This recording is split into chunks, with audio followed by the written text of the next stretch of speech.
The number of COVID-19 cases hit over 10,000 yesterday in the province, and we came close to that number yet again today. Keep in mind, this is an undercount as many people aren't reporting that they're sick, and some are unable to get a test. While it may sound alarming, medical experts say the situation shouldn't scare you as long as you're doing the right thing. We shouldn't be panicked about this. You shouldn't be happy about it. I've been fond of saying that this is a population crisis, not an individual crisis. If a vaccinated adult gets this, you're probably going to have a mild experience. Don't be terrified of that.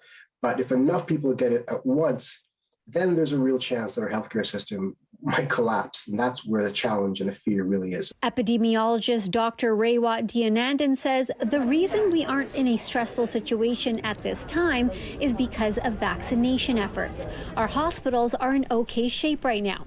Health Minister Christine Elliott says 373 people are hospitalized and 168 are in ICU due to COVID-19, compared to nearly 2,000 during the peak of the third wave back in April. Absolutely. Vaccination is working, and those 3 doses are particularly working well.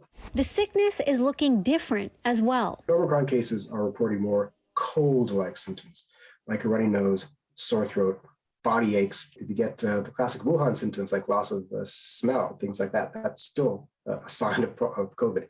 It's confusing. There's a lot of overlapping symptoms here. Monitoring your symptoms is important.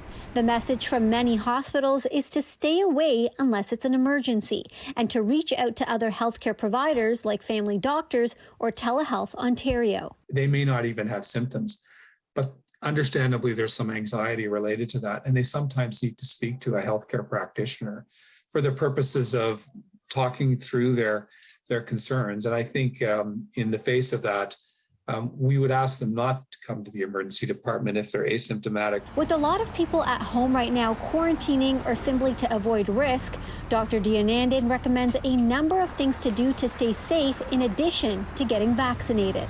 Get a good quality mask, a respirator style N95, KN95 mask. Those blue surgical masks will do something, but not enough. Invest in ventilation.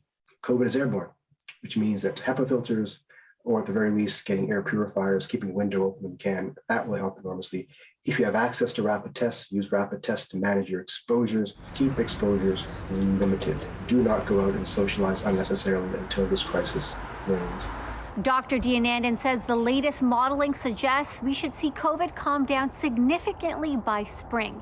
He adds we should have sufficient immunity by then through infection and recovery, plus vaccinations, and we shouldn't see waves ever again.